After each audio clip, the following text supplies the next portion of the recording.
You are about to go behind the scenes Action! to witness the X-Files transformation from a hit TV series into a major motion picture. I'm Mitch Pileggi. Join me along with series creator Chris Carter, director Rob Bowman, and stars David Duchovny and Gillian Anderson for the making of the X-Files movie. Scully? Yeah? Run!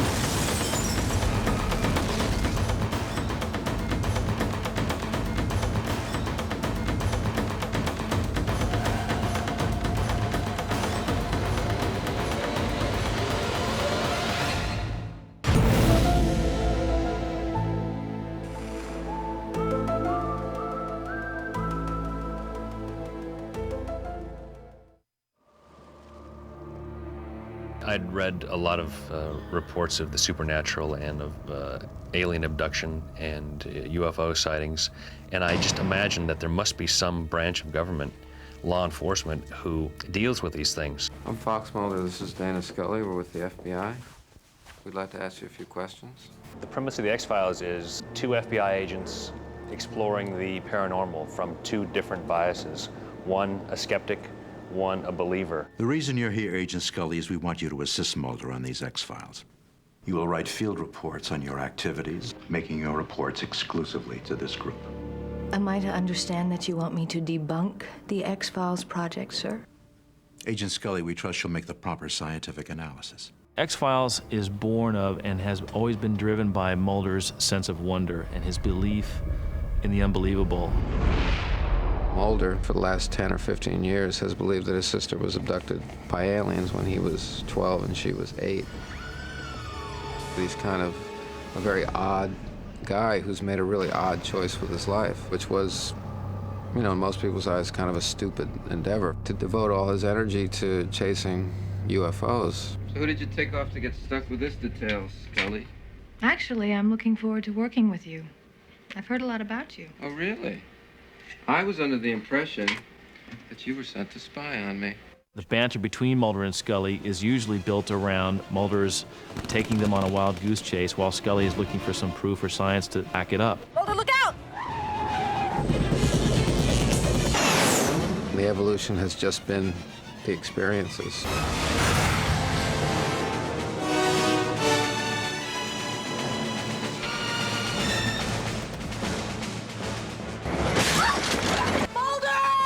She. The more time that they spend together, the more care they have for each other. Scully! But I believe that what we're looking for is in the X-Files. I'm more certain than ever that the truth is in there.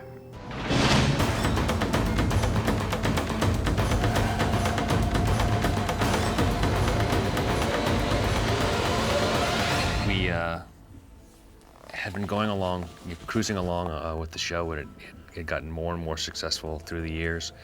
And we had always said that we were making a little movie each week, and that was really the spirit in which the show was done on an episodic basis. And so I think the natural sort of extension of that, the idea sort of popped up that why don't we do a movie? And it had been something we tossed around, but we realized at the end of 5 years it would be a great time to do a big event, something that would celebrate and reward the hardcore viewers who had been watching the show for, since the beginning. The trick was to do a movie that wasn't just for X-Files fans, but appeal to the casual viewer or the non-watcher of X-Files. You could walk into this film having never heard of the X-Files or never seen one and enjoy it, definitely. I mean, there's no special knowledge that you have to know. There's no secret password. We were determined that this movie would make sense and be entertaining to people who had never seen the X-Files before. And that was sort of the litmus test for every scene, every idea that we put in that movie, that it had to make sense coming to it fresh. But at the same time, we wanted to reward the fans. We felt like they'd be expecting and deserved to see some answers to some of the mysteries that have been raised in the series over the last 5 years. We've explored this mythology in so many different ways that it's time to get to some answers.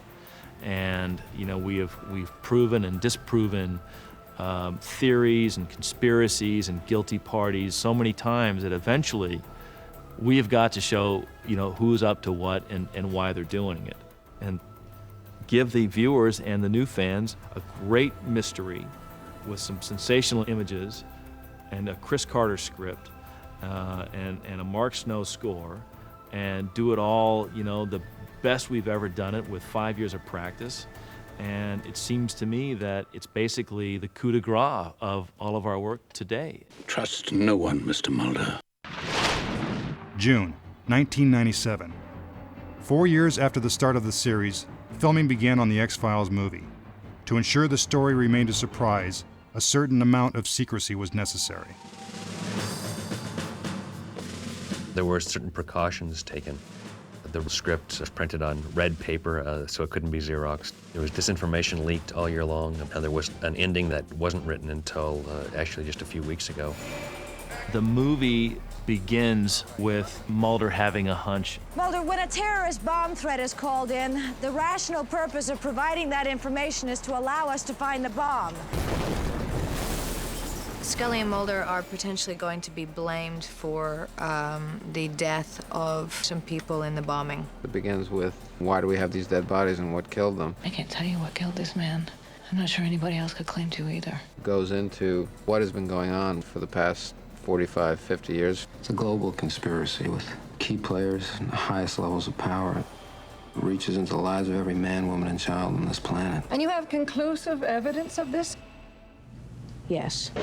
The secrets are information that is about a government cover-up. The truth is something you'd never guess. You can't quit now. I need you on this. I'm already way past the point of common sense here. They are on the biggest case of all time, up against obstacles they've never been up against before.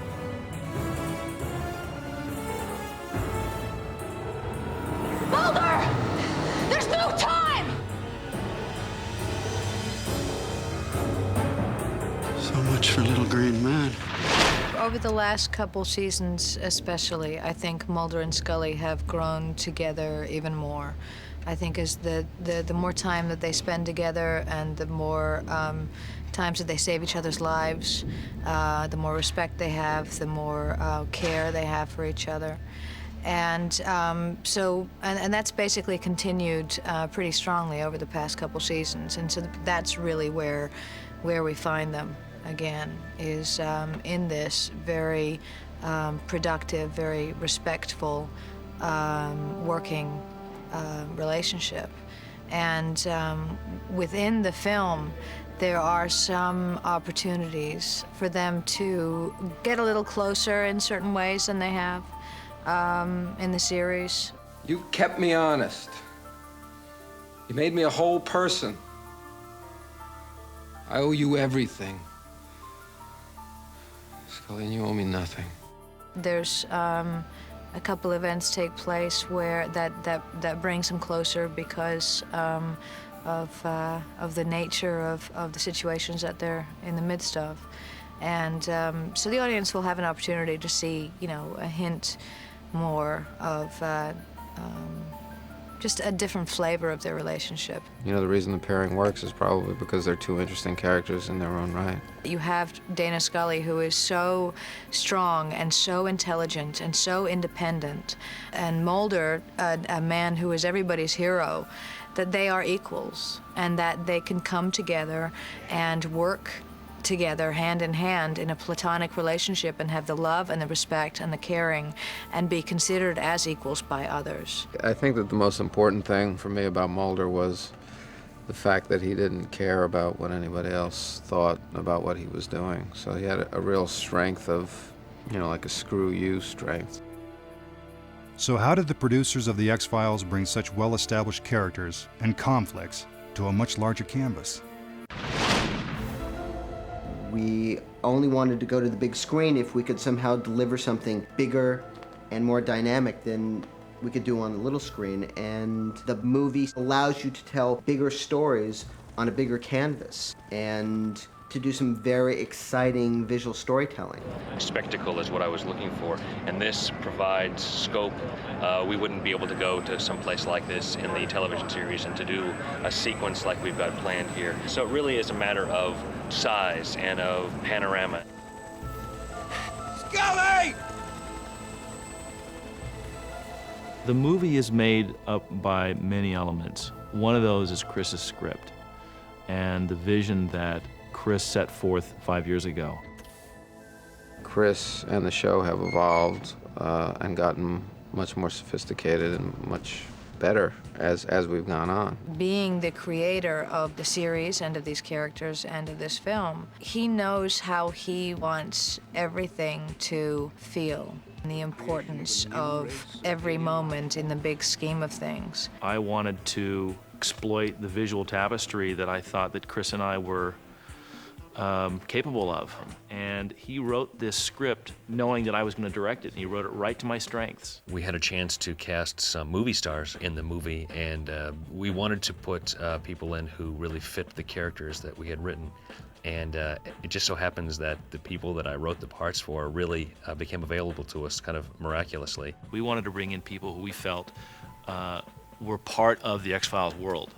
And it was a careful selection, painstaking, to find people who could play these roles who we felt lived inside of the X-Files world. And so that we were not sort of selling out because we had a larger palette, a larger screen, no commercials, you know, the things that differ from the TV show.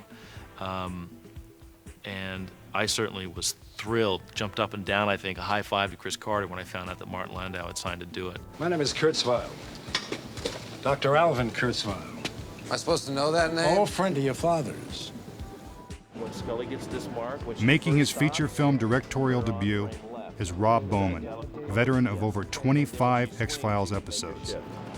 Make sense? Yeah. As an actor, you know, it's very easy for me to relate to Rob because I've been doing it for almost 4 years now. I mean, we have a shorthand. He understands the way I work, and I understand the way he works. Okay, in this scene, I want you to imagine you're going to lose, Racer. All right, we're going to give you a moment. Okay, you there? I need a moment. Okay, you there? Think of the POV. Okay, let's go. He knows exactly what a scene needs. He really knows how to work with actors. And he can get very specific about what needs to be shifted within a scene to help us get to where we need to be. Jillian, when the front wheels hit, that's a good time to brace, because that's when it shakes the camera a lot. Looks good. I can literally look at Jillian and the way I say her name, she'll say, got it, I know what you want. David will say, have you got it? And I said, you know, I need one more, and he'll know exactly why I need one more. That allowed us more takes. It allowed us to get a little bit more done every day, and allows, I thought, to explore the characters just a little bit further. The first time I saw David and Jillian on a movie screen, they came on screen, and I was kind of startled. I had never seen them proportionally huge compared to what I'm used to seeing them. And there was a moment where I sort of had to shake myself, and then I looked at them and realized that they're going to, you know, be on the big screen, and they're going to be movie stars, and they've filled those bigger shoes, if you will, every bit as one might have hoped that they would. This is weird, Mulder. Very weird. With this broader palette, the makers of the X-Files movie had the freedom to attempt more sophisticated action sequences and stunts, many of which stars David Duchovny and Gillian Anderson performed themselves. Fans of the show will be familiar with the kind of obstacles that Mulder and Scully run into. What is called upon us is more heightened than you usually find in the series.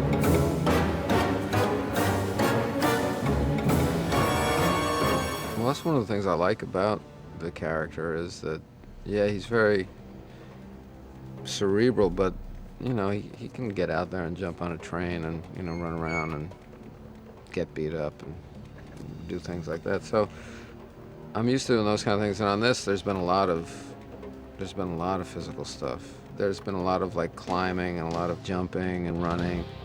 There hasn't been any fighting, and I don't believe that I pull my gun in this show, which is good because when I pull it, I lose it, which is one of the jokes on the TV shows.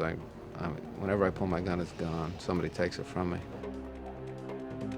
Making the X-Files movie proved to be far tougher on the film stars than they had anticipated.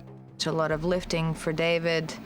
There's a lot of falling for me. And bruises and bangs and soreness and lack of sleep and all-nighters and the Mojave Desert and, you know, freezing sound stages. It's completely human unfriendly. the middle of June, you're in the soundstage, it's 29 degrees, you walk outside, it's 104 degrees. The crew is dropping like flies, they can't. They gotta be there every day. When it's on the big screen, it's on a big screen. You have to go in fearless. God. David, are you okay? I got blood blisters all over my hands. See that? I've never seen David or Jillian work harder, I can tell you that. That's all fun to do. You know, that's just like, it's like playing a game. As an actor, you know, it's a good rest from the harder work of actually acting. It's fun to go out and jump off a building. You know, that's actually the easy part.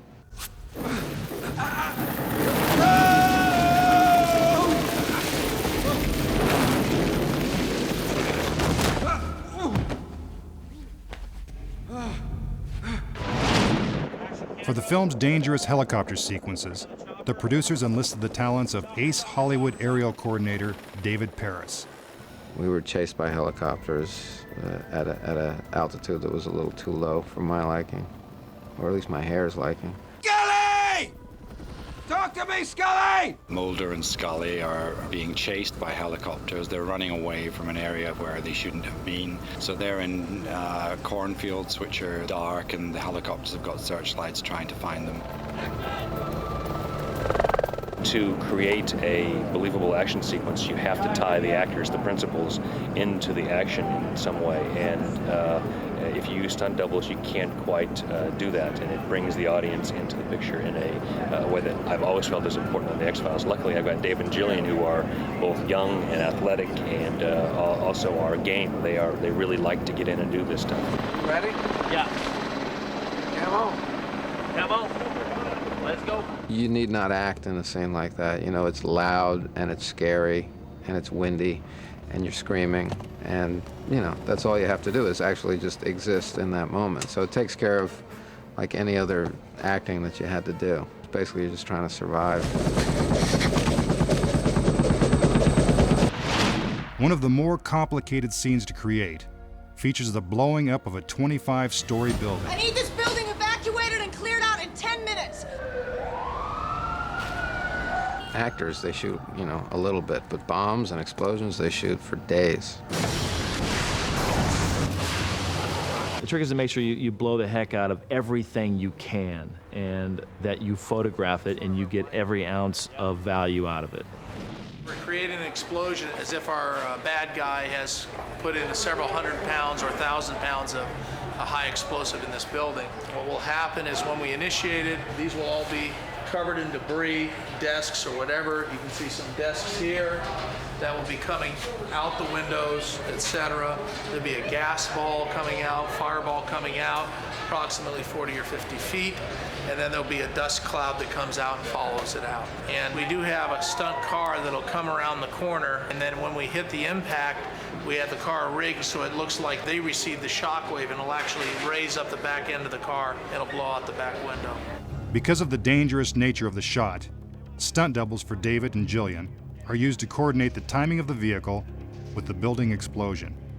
So when I see fire, I hit the button which gets our cannon shooting our car up in the air, and also detonates the charge that blows the windows. Ladies and gentlemen, we're getting very close now, and I just want to clarify what we're doing. In talking with Paul, he said there may be some small bits of debris that could radiate out, and so there could be some small elements coming out this direction. In case of an emergency, only our medical personnel will enter the set and extract any victims. If you're physically not working the shot or supporting this sequence, I need everybody on the other side of the bomb vehicle. The filmmakers had only one shot to capture this very expensive explosion on film. As a result, 14 cameras placed at different angles were utilized for the take. Action!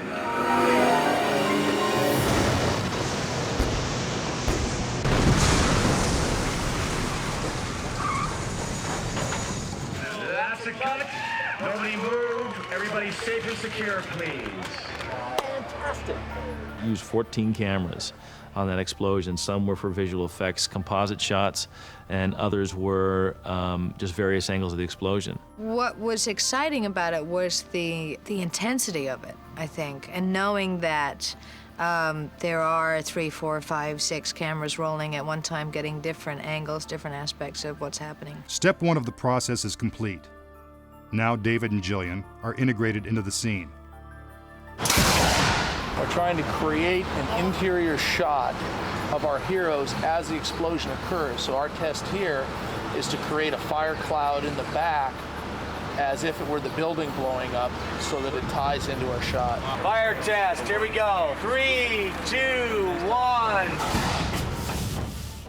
You know, they're kind of like amusement park rides when you do scenes like that, because, you know, they've got the car up on hydraulics, and I always say let's shoot the first take, because, you know, they want you to get used to the movement, but I don't want to be used to the movement, because, you know, if God forbid you're ever around a bomb that explodes, you don't get to say that. You know, can you just explode in my face so I can get used to what it's like?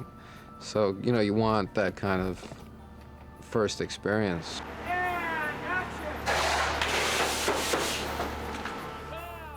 There are cars that are rigged with flames. There is the car that we're in, which is rigged to bounce. There is all of this extracurricular activity that's going on. After the full scale and principal photography are complete, the process continues with a miniature and the aid of computer technology. We've got a lot of miniature pieces that are designed to fall away from camera and fall apart. And as they fall apart, debris comes behind them. You're going to get the impression that you're watching an entire building falling away, because we choose the camera angle so that you see the mayhem happening within the frame. A lot of the things that we'll do further on in the process involves compositing of different elements. We're going to take the miniature that we see here, bring it into the computer, and get rid of all the blue that you see surrounding the miniature and combine it with research photography and actually take this building out of Los Angeles and place it in Texas. We're putting a lot of pieces together, and they're coming from 4 or 5 different directions. But we're combining them to make it look like they all happened at the same moment, and that it was a really spectacular explosion.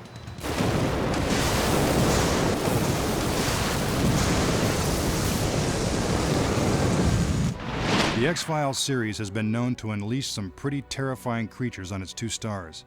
But for the movie, the producers came up with one of their most dangerous gambits yet. The bee sequence, the challenge of that was that we were going to be working with 300,000 live stinging bees, and how is it that you do that for days on end without getting everybody stung and mad, and of course not wanting to hurt David and Jillian, who can't wear protection? Well, that wasn't one of my favorite experiences, because I like it when humans control the set. Some of us initially chose to sort of, you know, stand up to our actors or stand up with them and not wear protective gearing. Well, I think once Danny got stung, that all came to a close, and all the head nets came on, and the gloves and the off spray came on in layers. Our clothes were glued to us at the wrists, along the collars, and I hadn't really thought about it that much. I knew that it was going to take place, and it was just going to be something. You know, that day everything was about bees. All the shots we did before we shot with bees were about bees and pretending that we were being attacked by bees. And so finally I was like, all right, already, bring out the bees. So David and I are standing on our marks and waiting for the guys to come out with these big tubs of bees, and okay, here come the bees, and they start scooping, like with big rice scoops, the bees up into the air, and just seeing it for the first time, the thousands and thousands of bees. David and I just looked at each other, and we both started going, oh my God. We had to run through them, and, you know, the head bee guy, who seemed a little odd to me, he was telling me that, you know, they're not going to sting because of some pheromone or something, and I took him at his word. I guess you have to, but I really didn't quite believe him. There was one moment, though, when I got a little nervous, because you're not supposed to pat your clothes at all, just in case there's one stuck in the folds, and if you pat it, then the bee is likely to sting you out of trying to protect itself. And there was one moment when the bee man, the bee doctor, was throwing, for a close-up when I'm running through the bees, he was throwing hundreds of bees on top of me as I'm running. And I noticed at one point that there were a whole bunch of them around my wrist. And seconds later, David, comes in to come back to get me, to grab me, and he grabs me right on my wrist. And I'm thinking, there's bees under there. Did you get stung? I don't think so.